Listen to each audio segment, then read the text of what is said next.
Hey there. Welcome to Spiritual Psychology. My name's Renee Lavallee McKenna, and I bring my 30-plus years as a recovering addict and ex-crazy person turned therapist and shamanic healer to bring you snackable teachings on spirituality, psychology, and all things personal growth. And today I want to talk about the three mothers: the good mother, the evil stepmother, and the fierce, feminine, wild mother. And all three of these archetypes challenge both our inner coward and our inner hero or heroine. And we all have an inner coward. It's the part of us that holds us back from taking healthy risks, from stepping into the flow of life. The inner coward holds us back from expressing who we really are and how we really feel in our relationships, in our creativity, or in any area of our life where we're more afraid of rejection or disapproval than we are of telling the truth or being genuine. And although the motive of the inner coward might be to make us safe or keep us from harm, it harms us in a much deeper way by stunting our growth, keeping us small and caged. And under the influence of the inner coward, we become weak, frightened, and underdeveloped. I've been rereading one of my favorite books, Women Who Run with the Wolves by Clarissa Pinkola Estes, a Jungian psychologist and storyteller extraordinaire. And she tells the story of Vasilisa. It's a Russian or Central European folktale, which has some echoes of Cinderella. And so at the start of the story, Vasilisa's mother is dying. And in her last breaths, she gives her daughter a tiny doll and says, "This is my blessing to you. Keep this doll with you always, and ask it for what you need, and you shall receive." And in probably too short a time after the mother's death, the father remarries a horrible woman with horrible daughters. And they hate Vasilisa because she's pretty and she's sweet and she's just naturally kind and energetic. And when the father's not around, they're terribly cruel to her, and they decide to plot her death. And of course, this is before the days of the gas company, so fire in the home was central to heat and cooking and almost everything. And they put the fire out and they tell Vasilisa, "We have no fire and we can't restart it. You must go out into the woods to the dangerous creature, Baba Yaga, and bring fire back for the family." Vasilisa says, "Sure, I'll do it." And the mother and the stepsisters know that Baba Yaga eats the foolish and careless. In fact, that is her job as the fierce feminine, to eat our fears, our foolishness, our naivete. There are three mothers in this story, three aspects of the feminine. The good mother, who has her role, but then she must die, and she bequeaths the daughter with instincts and intuition. And there's the cruel stepmother, the self-hating aspect of ourself that's jealous or afraid of our authentic strength and power, our own shadow. It can also be expressed in the larger society that wants to keep girls nice and quiet and enslaved, to kill their spirit. And then there's Baba Yaga, the wild woman, who challenges us right to the edge of our capacities, makes us strong, resilient, wise, and cunning. Connects us with magic and alchemy, and forces us to rely on our instincts and intuition in a way that the good mother and the evil stepmother cannot. And Vasilisa starts out into the woods, holding her little doll in her pocket, and at each fork in the path, the little doll gives her direction, intuition of which way to go. And ultimately, she comes to Baba Yaga's compound, and there's skulls on stakes with fire in them. Some of the trees around the house are burned out. And Baba Yaga feels her approaching, says, "Who's there?" And Vasilisa says, "Oh, Baba Yaga, I'm here to get fire for my family." And each of us has a special fire to offer to our families, to those we love, and to the world at large.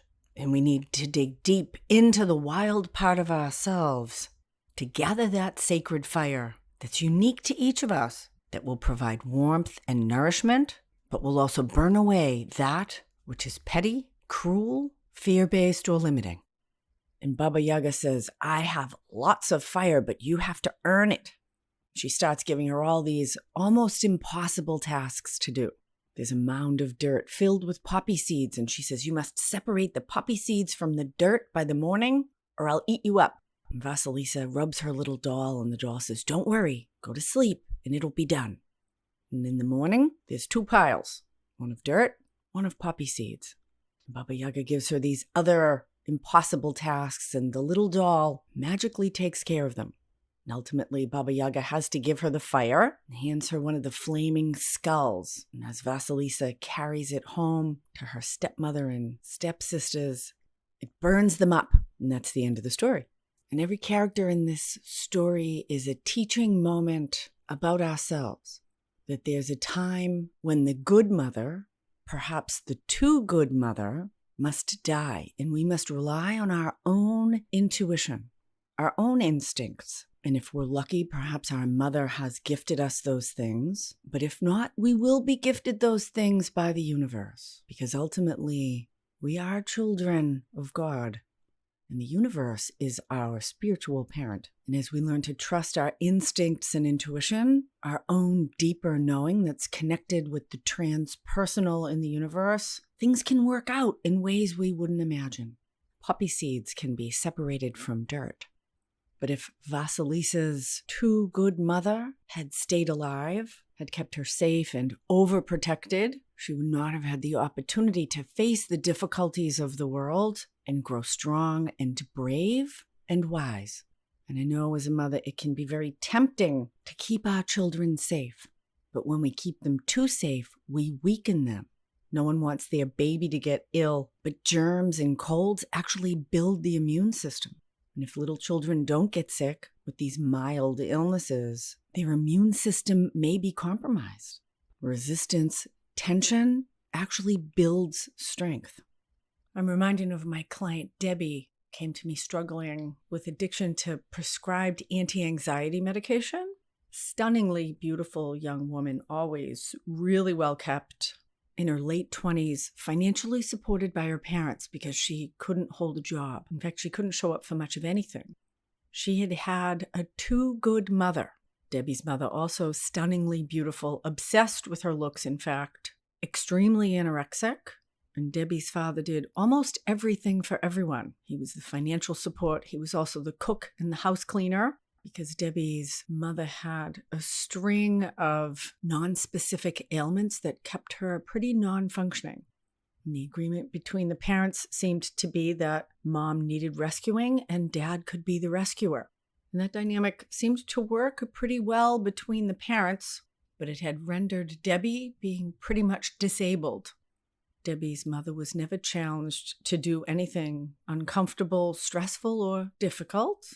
And that was how that mother raised her children. And so when Debbie was anxious to go to school, she got to stay home. She missed almost an entire year of 5th grade. In fact, they switched schools for her so she wouldn't be held back. And mother protected her from any worry or distress. Anything that she felt like she wasn't good at, she was not asked to even try. They would just allow her to quit or move. And so Debbie wasn't given that little doll of instinct, intuition, or inner strength, and had become completely dependent on others to take care of her, and had exactly 0 self-esteem because she hadn't done anything to esteem herself. And perhaps the shadow side of the too good mother is the inner evil stepmother and stepsisters. Debbie was pretty debilitated by self-hatred, self-criticism, and a lot of guilt and shame about her own inner cowardice. And she ended up meeting and getting married to this really great guy who actually had an incredibly independent and strong mother. And he was not interested in coddling Debbie in the way she was used to. And part of her liked that and part of her resented it. But as we came to look more deeply at her relationship with her own mother, she realized that the dependence that she had on her parents was actually part of their pathology, and that her wings had been clipped or weakened from lack of use, and that her parents continued to advise her not to do anything that would be stressful or difficult. Don't go back to school. Oh, you don't want to take that job. You aren't smart enough for that. Oh, that would be too difficult for you. And that criticism that Debbie had for herself, very much like the stepmother and stepsister's bad feelings toward Vasilisa, actually pushed Debbie away from her parents and toward her own personal growth. And she had always thought of herself as physically weak and she got pregnant, and her body adapted to the pregnancy really well. The birth was extremely hard, but she decided to have a natural birth with no medication. And on the other side of it, she said, that's the hardest thing I've ever done. I can't believe I made it through that. I didn't know I was that strong, and I feel so proud of myself. And she actually felt some betrayal from her parents who had led her to believe that she was weak, and she had not explored or exercised her own inner strength. And so, although maybe the good mother would want Vasilisa to just stay home and have nice stepsisters, it was actually the difficulties that drove her to Baba Yaga to face the trials of seeking the fire for the home, which could be seen as the inner spirit, our inner fire, that actually grew and developed the inner resilience that ultimately healed her life and killed off the stepsisters or those inner demons, as Vasilisa, like my client Debbie, faced and found her own inner guidance, courage, and fortitude. And it was very interesting that Debbie's new mother-in-law was a total challenge for her on every level. And her husband would not get in the middle of it. And the mother-in-law kind of walked all over Debbie early in her grandchildren's lives. She would just come over unannounced, and she had lots to say about the child rearing. It made Debbie crazy. But she didn't know how to have a healthy confrontation. She had been raised on avoiding everything. When Debbie's mother had gone away for an inpatient treatment for her anorexia, they told the children that she was away on vacation. They lied. And the kids knew what was happening, because children always know the truth on some level. And so we did a lot of work on Debbie owning her own authentic power to be able to tell the mother-in-law she needed to call before she came over. And thank you very much, but I don't need your child rearing advice. And Debbie was able to use that inner fire, that blazing skull, instead of turning that energy inward with self-hatred like the stepmother and stepsisters, and like Vasilisa returning with the blazing skull of her own newly discovered inner strength, intuition, and instincts, Debbie was able to turn that energy in a healthy way back toward the mother-in-law and set some boundaries. And mother-in-law completely backed off, changed their relationship. And I use the metaphor of exercise and lifting weights a lot because it's a direct correlation with our own inner character building and personal growth. If I want to get stronger and build muscle, I need to lift weights until I can't lift them anymore. I need to stress my muscles, stretch myself right to the edge of what I can do, and then I will grow. And lifting weights that are light and easy may keep my joints lubricated, but it won't make me stronger. And if I do nothing, if I don't exercise at all, then my muscles will deteriorate. And the same is true for our spirits, our minds, and our emotions, as are true for our bodies. And so I encourage you to take risks in your life. Push the edges. Move towards some of the fierce love of Baba Yaga. Pushes you to the limits of what you think is possible. And miraculous things will come to pass. Because we all have that little doll inside of us of instinct, intuition, strength, courage, and inner guidance. And staying safe might be comfortable in the short run, but ultimately it makes us weak and small and filled with self-doubt or even self-hatred. And we go out into the forest seeking the fire that may be missing from our homes. The universe will rise to meet us, and we will find those resources that we didn't even know we had. And they will make us strong and resilient and wise. Thank you so much for listening. If you'd like a free download of my book and workbook, Allies and Demons, Working with Spirit for Power and Healing, there's a link in the show notes. If you'd like to find out about my mentorship program or how a block of spiritual psychology work might benefit you in your life, shoot me an email, info@reneemckenna.com. Deep gratitude to my supporters on Patreon.